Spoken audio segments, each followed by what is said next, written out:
Good, man. If y'all new, make sure y'all smash that like button, smash that subscribe button, man. We're on the road to 5K, man. Let's see what Tommy G getting into.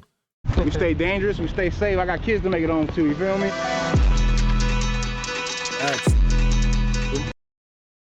I understand that mentality 100%, but you know, there's other ways you can go about it. But if you stuck in that predicament, it's either get ate, you feel me? Yeah. Either food, How many times are you gonna use that? 15, 20 times maybe. Red Sea, man, Cedar Riverside. The Cedar Riverside community is remembering a store clerk shot to death during a possible robbery attempt. What the hell is that? Clothing, man. Yeah. All right. One jump. Action, action, action. Hey, what the hell? That was like a flea market or something. You gotta do with some passion.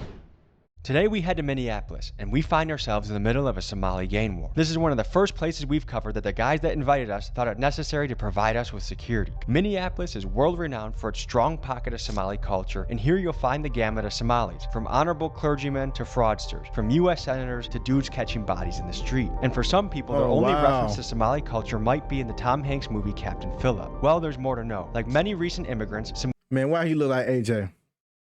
Somali culture might be in the Tom Hanks movie Captain My boy kind of like AJ Shabil. Phillip. Well, there's more to know. Like many recent immigrants, Somalis have a reputation for being quite entrepreneurial. They are also known for being family-oriented, and as a community, they are dedicated to their faith. This defines a large portion of Minneapolis Somalis. But for the Somalis running the street, they have cultivated an entirely different reputation. These are guys that have proven that they are willing to be extremely dangerous. We are going to take you to the belly of the beast where an active turf war is going on. We're going to talk to both sides of the equation, and we're also going to talk to elders to see if they can lend clarity and peace to the future of this situation. Folks, it's time to get boots on the ground. But first, a quick announcement. That's why I like Tommy, bro. Tommy makes sure Tommy be all up in the hood with the stories, boy.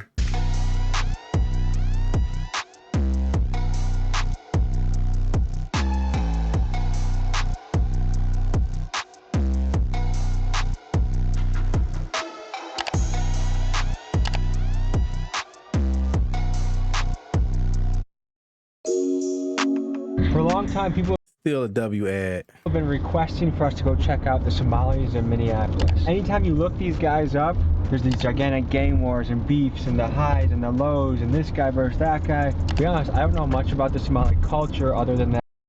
I honestly did not know this was going on in Minneapolis, bro. I ain't gonna lie to you. There's been some real internal conflict and civil war within the country. We're just not safe. Not many economic opportunities, as well as the Tom Hanks movie, I'm the Captain Now. Look at me. Sure. I'm the captain now. We're meeting a bounty hunter slash He said, I don't care what you talking about. I'm the captain now. security guard. Stop talking. You guys know we don't go anywhere with security. We don't have an aggressive approach. I just don't feel the need for having security. But they thought it was necessary. What's up, brother? What's your name? Token. Token? Pleasure to meet you. Pleasure to meet you, man. What's it like being a bounty hunter in Minnesota? It can get wild, man. A lot of people tend to want to miss court on us, and when you miss court, it's a big bag we're about to lose. So we gotta get on that ass. I don't like putting people in jail. I became a bondsman to get my homies out of the jam. You feel me? Yeah. A lot of times I gotta write bonds for people I don't know, and those guys don't go to court, and that's when I gotta become the bounty hunter. Gotta vest up, go kick some doors in. This is the first time we've actually gone anywhere with security. Oh, okay. I never knew how that shit went.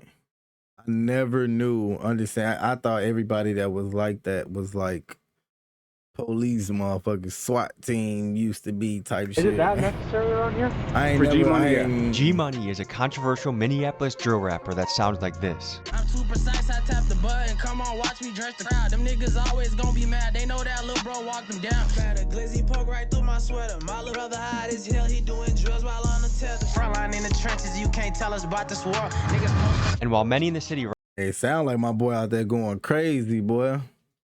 rock with him, the word around town is he has a lot of enemies, which makes him a dangerous man to be around, and hence the security. What this summer looks like so far? It's been relatively quiet compared to the last couple summers, because when George Floyd happened, shit flared up like a motherfucker.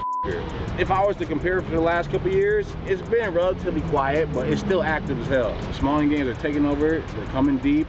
and there's a lot of rivalries. North Minneapolis has a big rivalry with the highs and the lows, and there's a street that literally divides the highs and lows. It's called Broadway. So on Broadway, you want to tread lightly because that's where the ops be at. Yeah, I mean, shit, that's probably that's that blur. You see, if it divide, then it's like shit, anybody can get caught right there. That's like kind of like the neutral but not neutral block. What up, Minneapolis? People probably don't pass that, but why do you call it Murderapolis? It looks friendly around here. It's friendly for some people, and it gets dirty for some people. There's size, you know what I mean? You might. It's all about where you from, who you be with, who you know type shit. So motherfuckers be like, oh, yeah, where you from? Yeah, who you know around there? You feel me? They just digging into your, all right, who you be around? Okay, you fuck with this nigga, you fuck with these niggas. All right, so you probably looping this circle right here. I ain't gonna fuck with you like that. People be picking your brain, so that's why you can't be talking too much to everybody. You feel me? Somebody asks you where you from, boom, where you from? Well, who you know over there? I don't even know nobody over there. I be kicking to myself, or if you with that shit, let them know. This what it is. This one, you feel me? See shit popping up, you might not see shit popping up. I ain't gonna lie. How have things been lately? Ever since this year started, other than that, the cop getting killed and all that shit. About that, yeah, it's been good. Was it a Somali cop? No, it was a black cop. Who shot you? Are there victims inside? When Officer Jamal Mitchell rolled up to the scene of Blaisdell Avenue and found 2 people injured in the street, when Officer Jamal Mitchell asked Muhammad whether or not he was okay, that is when Muhammad pulled out a handgun and started shooting at Officer Mitchell. I had a warrant on that dude who shot the black cop. I was actively looking for the guy, Mustafa. That's crazy. Nigga asking you, is you good? You could have spent them. Like, shit, there's some people in the building. They live, but they got hit up. You feel me? I came out here to, you feel me? He ain't gonna get on your ass right off the rip because he think you injured. You could have spent them and got up out of there.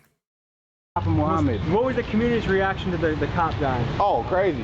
That's been the 3rd cop shooting in Minneapolis, Minnesota area in like the last 3 months. Because George Floyd happened here, is it hard to support police? Like, are people scared to be vocally supportive? 100%. Even when the cop is in the right? 100%. Do you feel like the pendulum needs to swing back a little bit?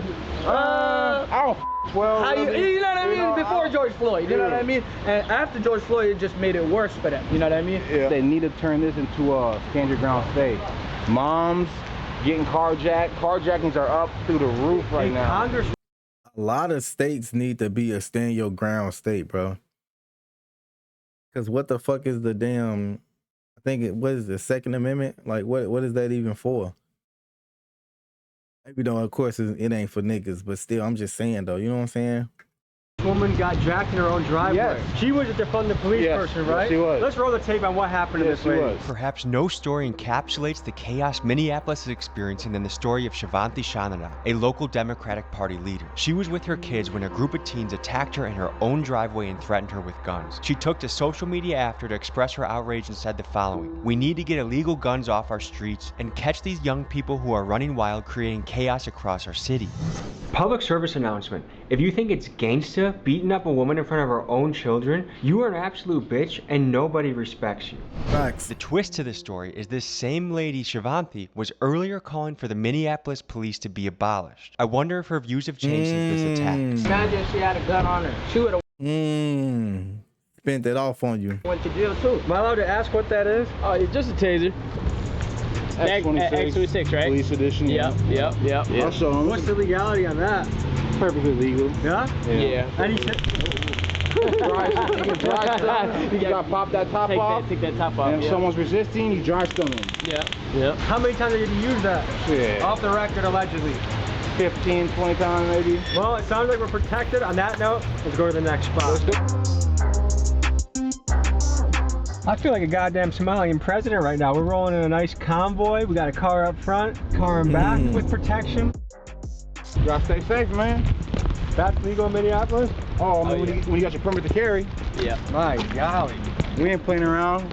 We stay dangerous, we stay safe. I got kids to make it home too, you feel me? Outside it was raining cats and dogs, so we decided it'd be a good idea to head up to the studio and meet with the crew as the G-Money entourage was assembling. Guy that we're supposed to be meeting, one of them is a guy named G-Money, right? Has he ever been on time to anything that you've done with him? I can't say. I can't say. nigga's never on time. Does that irritate you? I mean, shit, yeah, but he be paying for it. So. Is Somali time known for being really late? Honestly, not. I wouldn't say not. Either early or on time. As 3 non-Somalis, what are some Somali stereotypes I should know about? Can't drive? I don't know. Oh, my mama. No, that ain't no stereotype. That niggas can't drive for shit. The word on the street is the average Somali is not the best driver. Best driver? Nah, we do be driving. Y'all like got us up. Come on, baby, y'all like got. We could drive. Don't get us up. Y'all be wrecking shit. Don't get me wrong. I do wreck. You feel me? I done wrecked a lot of cars, but don't get me wrong. I done wrecked a lot of cars, but I can drive though. Obviously, you can't, nigga. How many cars have you wrecked? He up there. I'm up there. I done went to Cali, wrecked the car, got another car, wrecked it again. You wrecked 4 cars? 4 cars in front of me. And you think you're a good driver? I don't know how much. You're the reason insurance is high in the area. No, the only reason why I be wrecking cars because I be high as hell off drugs and I just be driving, nodding off and shit like that. What the fuck? This has. I mean, maybe we should stop doing drugs and driving. Maybe when you in the crib chilling. G Money, and that's your name too. Okay, so it's like that's like a gangster name tag right there. Would you consider yourself Muslim? Yeah. How does it work being Muslim and also kind of doing street shit and kind of doing smoking drugs and stuff? It teaches that nobody perfect. You can make mistakes. You feel me? And we just a regular person. Nobody perfect. Yeah, nobody perfect. Even Christians, certain things they not supposed to do and they still do it. So everybody will assume that just because you Muslim, you gotta straight be behind the books. But it all depends. Yeah. I don't encourage nobody to do anything I do. Yeah, I mean, it's just the lifestyle we live and certain things helps us. Man, niggas lying. They late to their own interview, man. There was so much smoke accumulating in the studio that I felt like Wiz Khalifa. So we decided to get out of there, get some fresh air, and post up near the train tracks with G-Money so we could get to know him a little better. Do I seem high as shit? I'm not high as shit, but do I? Okay. We have a lot of factors working against us right now. We have, it's rain. Come on. We have a little bit of that. Lock in, Tommy. Lock in, Tommy. We don't want to hit none of that. Don't complain, man. Lock in. Minneapolis medical in the air.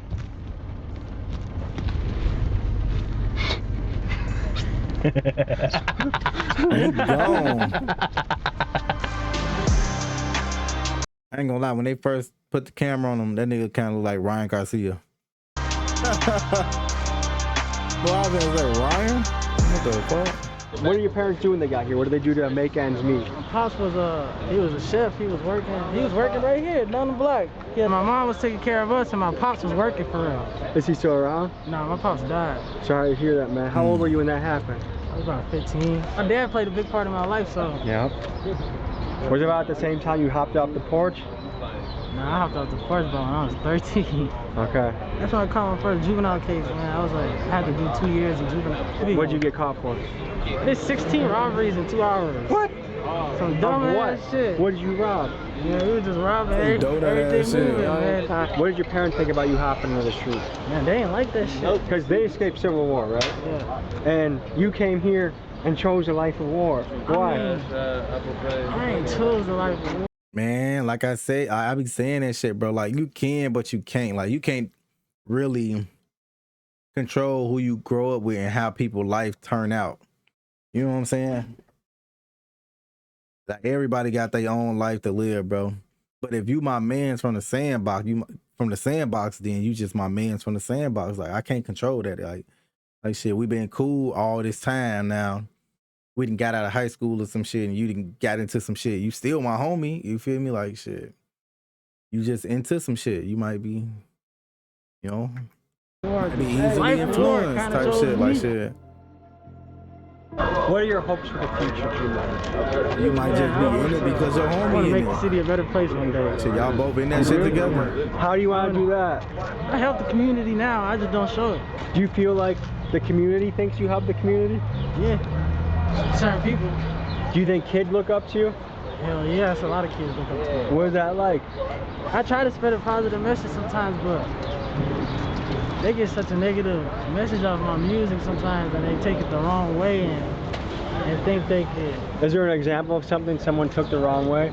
got little kids be sending me little Kia boys, Minneapolis Kia boys be sending me. Hey, Craig, come here. You look like a ninja, like you're ready to go on top of a building or something. You said what? This one made my name G-Money right here. Oh yeah, this my baby, man. Come on now. One of the biggest, man. G-Money, we had to switch it up, man. Yeah, one-on-one. There's only one G-Money out here, you know. Yeah, y'all can't do no replicating what we doing. No doubt. One of none. Run up, get done. We're going to K Block, the other Somali side, and we'll see you there.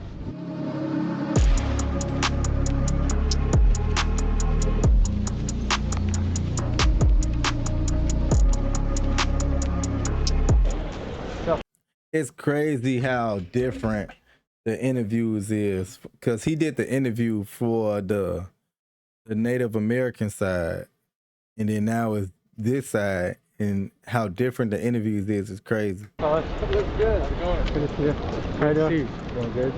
Is this what they call K Block? I don't know, something like that. But this is Carmel, man. It's a big factor in the Somali community in Minneapolis, especially. There's a lot of stores, there's barbershops, all type of shit in the mall, man. It's a flea market, boy. What do you think when you see all the young guys wearing the shiesty? I know a flea market when I see a flea market, boy. This a damn flea market, boy. That motherfucker look like it's decent, though. Nothing? Yeah. All right. For someone that's never visited, what can you tell them about it? It's a great place to be. You can make a lot of money. Yeah? What would you do with my hair? How would you cut me up if you had my hair? A nice fade. Would you ever do a mullet? Oh, yeah. Any advice for the youth? Keep God first, family second, and that's it. Get your money. Any Somali words we can teach people back home? Minimo. Unity. What do you like to eat around here? We Somalis, bro. We all drink tea, you feel me? Eat sambusa. You drink green tea? Nah, not green tea. It's Somali tea. What the hell Somali is that? tea. Clothing, man. What is Somali tea, though? Is it good? Is it fire?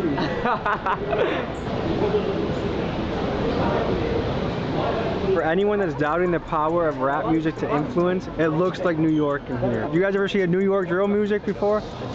This looks like a New York drill music video right now. You think so? What do you do day to day? Make money. About a New York drill video. I've been making music and shit like that, so you know how that be, man. What do your parents do? My mom was an immigrant. She came to America. My pops is still in Somalia. What is it going to take for him to get here? You know how that is he waiting on immigration papers? I think he is at the moment right now. Damn. You know what it was like when she got the news that they were going to America? Yeah. I don't know why they don't pack the whole family up as a package deal. Like, okay, mom do it, dad do it, whoever hit, it's a package deal with everybody. Yeah, it was very exciting for them, you know? Yeah. It was very exciting for them. Is America what she thought it would be? You come from a third world country. It's a big relief to come to a country like America. Which is more dangerous, Somalia or America? Somalia. What's your name, man? My name is Shaisi. Shaisi? Yeah. Shaisi, how do you come up with that name? Y'all earned it. Okay. How do you avoid being in the beef? What's the best way to do that? Just stay out my way, you're gonna be straight, you know what I mean? What do you guys think about mainstream media? Man, they some liars. Nah, for real though, a lot of that shit be a lot of people just in other people's business. A lot of stuff be like that for real though. A lot of people don't know that a lot of people just be in other people's business. They're dead. Like, and they you stay out people's business, free Palestine, you'll be good. Yeah, the free Palestine. You stay out people's business, you'll be good, bro. Like this a movie, one genre. Action, action, action! Fuck you talking about? You gotta do it with some passion. Got my low and I've been waiting. Them niggas still ain't get active. In the crib, be this crazy. He just wanna see my reaction. Just by cause and lay that bet with a thought little mongrel. This is Mo Jamma. He's a community leader who is taking a brave and hands-on approach to working with the youngsters in the street, and he speaks with them to encourage a more positive direction for their future. I'm about peace, I'm about unity. In the end of the day, the city got a past, right? It's got a dark past. And I got homies that are about 6 feet deep. I got homies that are doing life. I got homies that'll never get to see their families, their kids, their wives. My goal is for everybody to understand that what you just showed them, which I just seen, has more benefit to the community than downfall. I see a lot of youngers. Why aren't they I was just finna say Tommy G on point. Tommy G, and he learned some shit, boy. You can't be looking at the camera during the interview. You got to be all on the cars and everything. Who is that? Chasing that. These young guys are chasing that. That some of them got, you know, some of them got different ideas. Go ahead. And it be hard to chase that when you feel me, when you in a bad predicament. You know what I'm saying? Does living this lifestyle though make the predicament worse? It could make the predicament. 100%, because if you into some shit, you can't go get a regular job. Like you can't be a damn a motherfucker working at a restaurant or some shit. You know what I'm saying? Somebody, you at a restaurant, you seeing a lot of people every day. You serve a table at a motherfucker, you wait somebody, you know, sit somebody at a table, and it's your op or something, your op and his girl and they family or something, going out to eat. Now he know you work at that store. Setting yourself up for failure, bro. Or you work at a grocery store, like a community grocery store. Op come through with his mom or some shit. See you working in the store. Okay, I didn't even know he worked here. I bet. Now they at your motherfucking job waiting on you to get off work. So it's kind of hard. It will make the predicament worse. But hey, you never know. You might hit that move that changed your life. You really never know. But at the same time, it's like, it ain't even about all that for real. It's like, what you worry about getting a job, and then you gotta wait 2 weeks for a paycheck when your mom rent due. Some of the shit that they're trying to write that happened before them, I was in there, I seen it. That's not what we're promoting though. That's definitely not what we're promoting. If we can't be a unity, if you can't see how much benefit that what they just showed you brings into this community, then you're looking for the wrong thing. That's definitely what you feel like people don't value the Somali impact on the community? It's not that they don't value the Somali impact. Yeah, unless you're in the back 24/7. Unless you're in the back 24/7, but still though, you still got that possibility of getting caught going to work. Like, you never know who you'll get caught by. And then you got to think about it. In a lot of them grocery stores, to even use the bathroom in them, like some of them like regular grocery stores, you got to go in the back to use the bathroom. So like your chances of getting caught is still high, no matter what kind of regular job you try to get. Impact, they don't value what the youth brings. That's the issue. I just had a meeting at a park unity that was going on. What that was about was an event that happened 4th of July last year, right? So that whole shenanigans, instead of seeing it as a youth issue, they try to paint it as a Somali youth issue, where individuals that have that 1% income decided to turn on the community and wanted to say, oh, the Somali community is doing this, and the third. They can't control their kids. That's not the picture. That's not what it is. They definitely could be beneficial. They could add more value to it. There's young men in here that want to add more values, that want to right the wrongs, that want to do good. Because the youth can really change things. They can change it for the better or for the worse. These guys are the future. They are. They definitely are. Us thing ain't never gonna make things more. If it looks like my eyes were darting around during this interview, they were. I had guys behind me with duffel bags with semi-automatic rifles, 20 kids with shiesties moving in and out. It was kind of a chaotic scene. I told you, boy. Tommy learned a lot doing these interviews, boy. He on everything moving, boy. Hey, Tommy, take your time, bro. I understand. Trust me. We here. I'm already here with you. Everybody else, some other people might have been lost, but I'm already here with you, man. Stay focused. Lock in, my boy. You gotta make it home. I ain't too much worried about changing the world. I'm trying to make some money. That's life, bro. And you can't control what the next man doing. You know what I mean? True. You can't do that whatsoever. And then at the same time, you gotta think about this shit like, what you gonna worry about changing the world? Life ain't sweet. You don't see what's happening in Palestine right now? In Gaza? In Gaza, don't nobody talk about none of that shit though. There's real children getting killed every day. That's big facts. And I agree with exactly what he's saying. If you want to change things, you start from where you're at. The ground that you're standing on. I'm gonna change everything for myself in life. And then you can change everything for everyone around you. Every individual. If I get on, everybody here gonna be on. That's for big life. Facts, big facts, big facts. You're not lying. They fend for each other. They feed each other. What's your plan to change your life and send it in a great direction? Man, some money, open up. You know what's crazy though? It's always like that. But as you get older, you realize a lot of people ain't in for the change that need to happen to keep the money and everything going. So that's why a lot of people fall out with their people when they get money. Like, say for instance, he just randomly just blow up like next year or some shit. He been working, his grind matched the time, he blows up. A lot of the people that's behind him right there ain't gonna be with him in like a year or two. They gonna have to spin off and do their own thing, or they gonna get left behind. it's just how it goes, bro. Because a lot of people don't be ready to change, bro.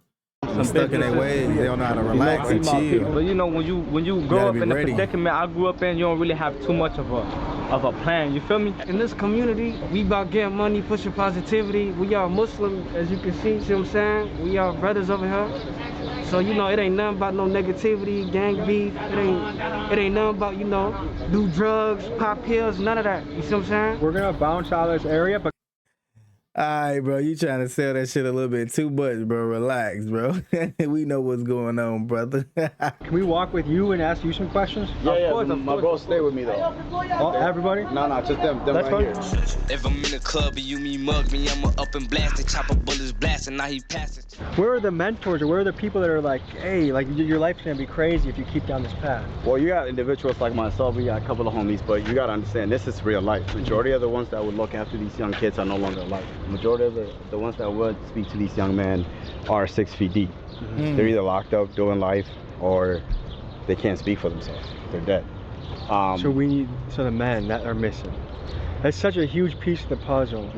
The mentorship is where that's the biggest piece of the puzzle. That's the biggest piece of the puzzle, bro. A lot of the motherfucking leadership is locked away or already dead.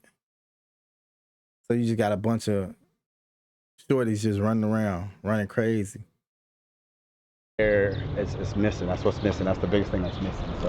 Initially, when I look at this situation, it blows my mind that someone can leave a war-torn country, come to America with the promise of a better tomorrow, and their kids choose the gangster street life. I just don't get it. But then I acknowledge the power that an environment plays on the development of a kid. Exactly, bro. Look where they at, bro.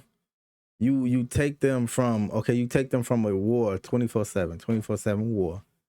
24/7 war, but you put them in the hood where like stuff just brews up weekly, monthly, yearly, you know what I'm saying?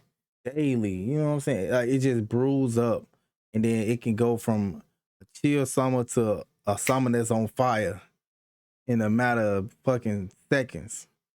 So of course stuff like this is bound to happen. If you are put into a hood, you can expect hood outcomes. And we also have to talk about the role of fatherhood here. A lot of these kids' fathers are dead or in prison, and a kid without a father statistically has poor outcomes. A number I came across said that a kid that is close to their father is 80% less likely to be in prison. That is significant, and it makes me think the power a dad has to change the world for the better, one kid at a time.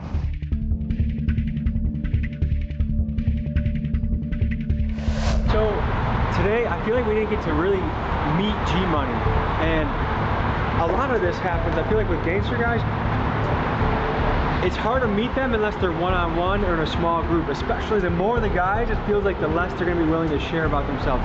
G-Money's actually gonna meet us in a parking garage. We had the same feeling. He hit me up, I wanted to hit him up. I'm happy that he's coming. I wanna talk to him more. We'll wait until G-Money pulls up. We'll see you when he comes. Hey, bro, get that camera up out of here, bro. Yeah, hold on. Don't camera. But like, if we did an interview out here, would that be cool, G-Money? What do you think? It's somewhere a little bit better around here. St. Paul is all open. We'll go somewhere else in St. Paul. Well, what's on your mind, man? I want y'all to get to know me for real, man. I know you. What was your childhood like, dude? My childhood was, I mean, it's not your normal childhood, like, you know, your parents grew up rich or none of that shit, you know.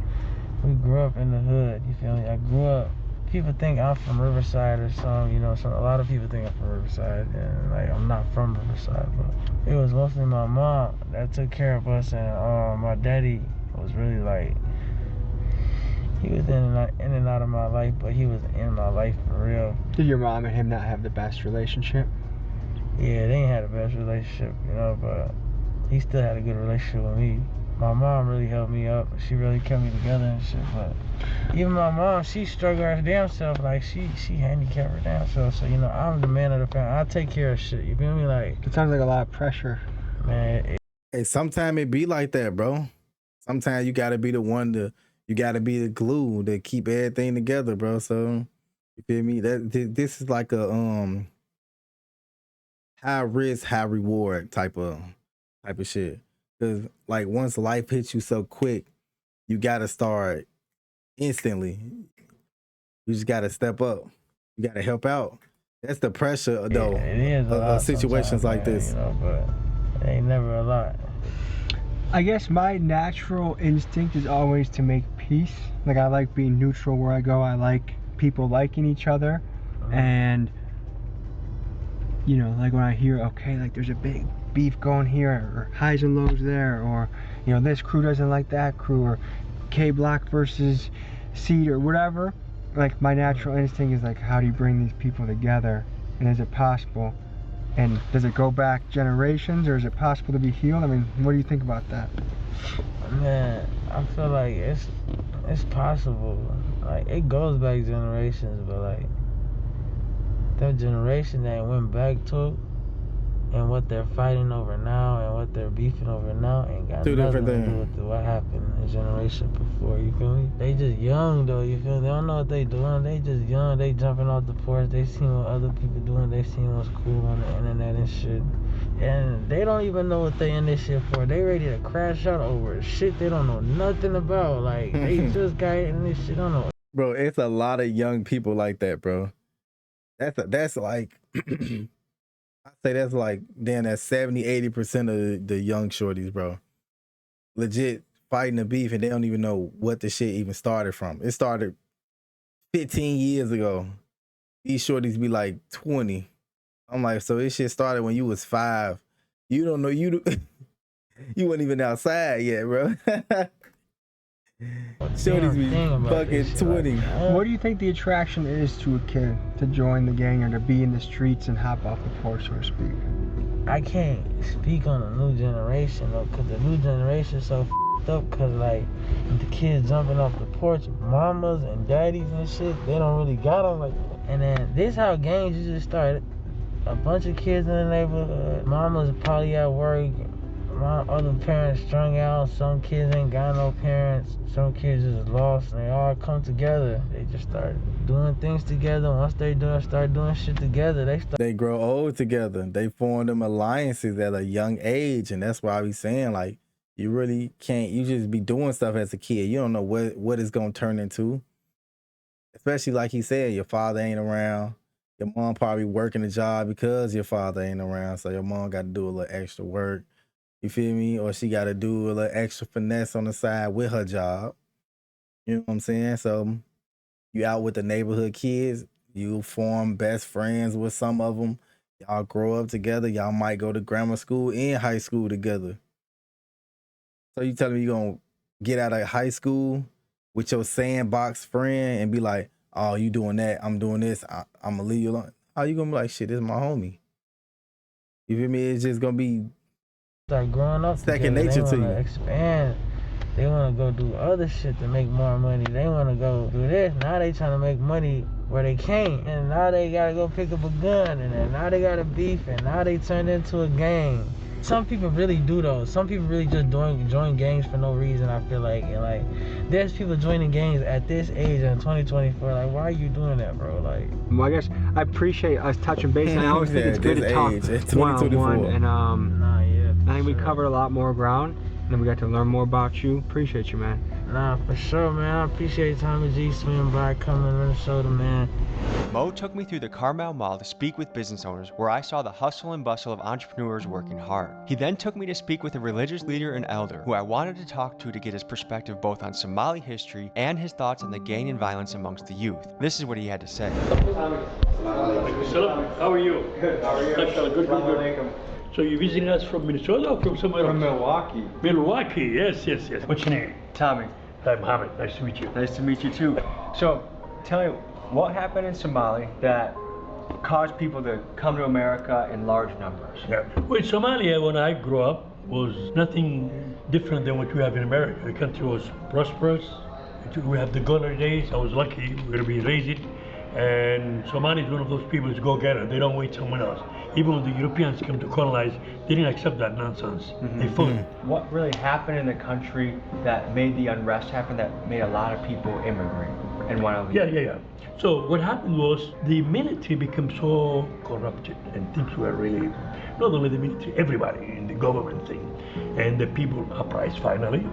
And the worst part was that the military regime started fighting with its own people rather than resolving the political problems. It started like certain like the central regions, and then eventually the worst was what happened to Somaliland part called now. The dictator and the military regime, how are we going to change? There wasn't such plan. So what happened is finally, like fighting among themselves and things were getting, the civil wars went worse, and one side didn't win. So that's the thing. So unfortunately, that caused problem after problem. Let's give you. Damn, boy. That's a crazy rundown. That's a crazy rundown. But man, like shit. I mean, certain places it's only so much you can even do. But if you ain't trying to get down to the root of the problem, bro, you go straight to war. That's like, how dare you disrespect me in front of my country? Fuck you. Some history and context on what happened in Somalia, a coastal country that at many times in its history was quite prosperous. The Somali Civil War officially started in 1991 when the central government of Somalia collapsed following the overthrow of President Siad Barre. The roots of this conflict trace back to the 1980s, marked by severe economic decline, political repression, and inter-clan rivalries. Barre's government relied heavily on clan-based favoritism, which meant if you weren't in the clan, you didn't get the job, and the marginalized clans were sick of being oppressed. This led to clan militias vying for control. The power struggle between factions resulted in widespread violence and instability, leading to displacement, human rights violations, and a famine in 1992 that left over 300,000 people dead. The ongoing conflict led many Somalis to flee their homes, seeking refuge in other. Bro, I swear, bro. That's why I be liking videos like this, bro. You always get some knowledge, bro. I didn't know all this was going on. I knew it was a war going on. One of the major hubs for refugee settlement was Minneapolis, Minnesota. How hard was it for someone to apply and get accepted and go to America?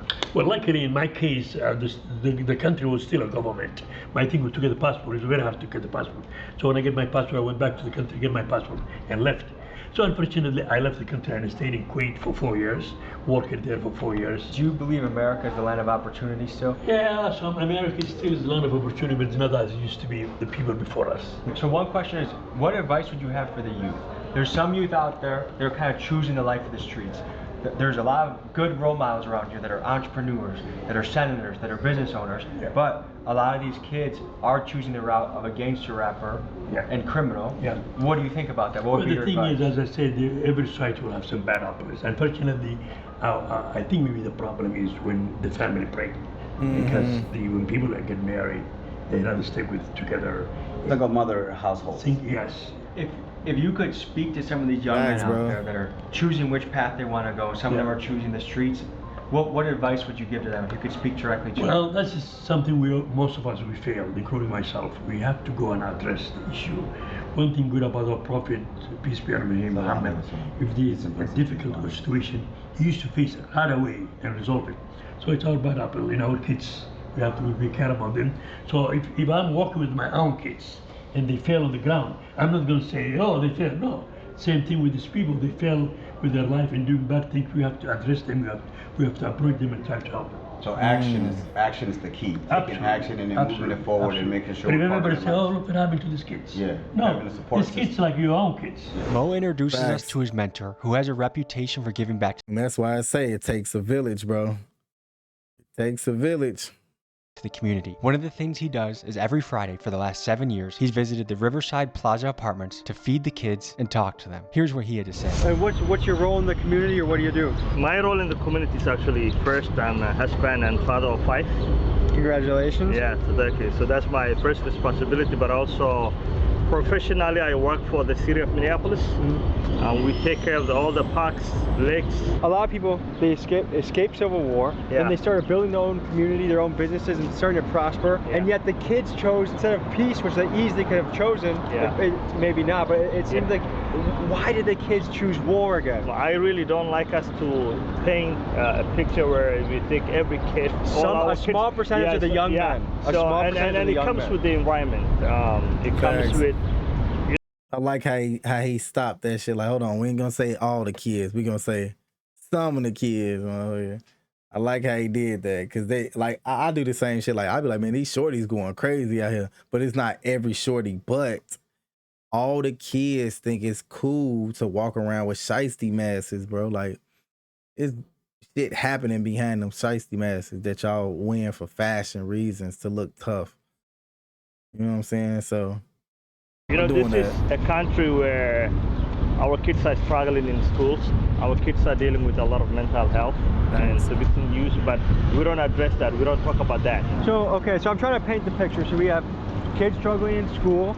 We got COVID-19 online learning, and then we eliminated funding for after-school programs, which to me is it's kind of insane. That's crazy. And so it was a perfect storm. It's crazy. It's crazy. It's crazy because you're not giving the kids nothing to do at home. Like after school, okay, boom. You can go to the after school program and it can be like, okay, well, when you get done doing your homework, you can get on the computer or you can do this, you can do that. You can do this fun activity, that fun activity, giving the kids something to do with their time. You know what I'm saying? Wow. That's resulted in kids that are younger and younger getting involved in game violence. Yes, absolutely.